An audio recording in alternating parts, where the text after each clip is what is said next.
सोचिए एक ऐसा शासक जिसकी तलवार से सिर्फ दुश्मन ही नहीं बल्कि मंदिरों की घंटियां भी खामोश कर दी गई।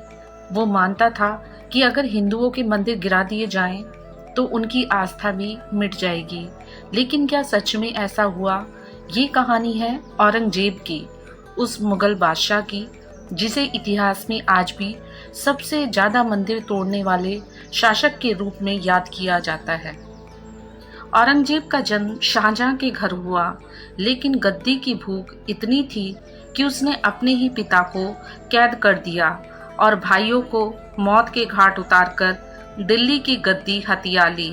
औरंगजेब खुद को आलमगीर यानी कि दुनिया जीतने वाला कहता था, लेकिन उसकी जीत की असली पहचान तलवार से ज्यादा उसकी धार्मिक कट्टरता बनी। वह चाहता था कि पूरा भारत इस्लामी शासन में ढल जाए और इस सोच के चलते ही मंदिर उसके सबसे बड़े निशाने पर आ गए। उस दौर में मंदिर सिर्फ पूजा के स्थान नहीं थे, बल्कि पूरे समाज की शक्ति और एकता के केंद्र थे। मंदिरों में गुरुकुल चलते थे और वहाँ अपार धन संपत्ति थी, और सबसे बड़ी बात, वही हिंदू आस्था की जड़ थे। औरंगजेब जानता था कि अगर इन जड़ों को काट दिया जाए तो पूरा समाज बिखर जाएगा। इस सोच के तहत 1669 में उसने पहला बड़ा फरमान जारी किया, काशी विश्वनाथ मंदिर को गिरा दो। और देखते ही देखते वाराणसी का वो भव्य मंदिर ढहा दिया गया और उसकी जगह खड़ी कर दी गई ज्ञान वापी मस्जिद। इसके अगले ही साल 1670 में मथुरा का केशव देव मंदिर उसकी कट्टरता का शिकार बना। भगवान कृष्ण की जन्मभूमि पर बना वह विशाल मंदिर तोड़ा गया और उसी भूमि पर शाही ईदगाह मस्जिद खड़ी कर दी गई। उज्जैन के महाकाल मंदिर तक को उसने नहीं छोड़ा। औरंगजेब का कहर यही नहीं रुका। इतिहासकार बताते हैं कि उसके शासनकाल में हजारों मंदिर तोड़े गए, छोटे हो या बड़े, कोई भी उसकी तलवार से नहीं बच पाया।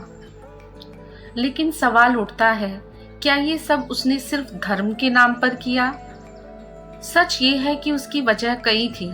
हाँ, धार्मिक कट्टरता सबसे ऊपर थी, पर इसके साथ राजनीति भी जुड़ी हुई थी। उसे डर था, अगर मंदिरों के सहारे हिंदू समाज संगठित हुआ तो विद्रोह भड़क उठेगा। मंदिर को मिटाकर वो आस्था को तोड़ना चाहता था। इसके अलावा आर्थिक कारण भी थे।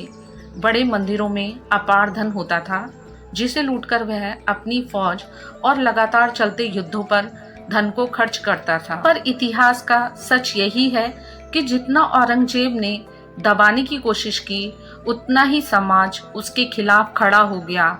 राजपूतों ने बगावत की, मराठा साम्राज्य शिवाजी महाराज के नेतृत्व में और भी मजबूत हुआ और दक्षिण भारत में भी उसकी नीतियों के खिलाफ आग भड़क उठी।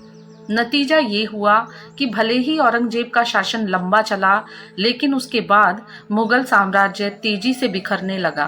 और सबसे बड़ी बात, मंदिर टूटे, मूर्तियां गिरी, मस्जिद खड़ी हुई, पर हिंदुओं की आस्था और भी मजबूत होकर लौटी। आज भी काशी की गलियों में घंटे बजते हैं, मथुरा में भजन गूंजते हैं, उज्जैन में महाकाल की आरती होती है।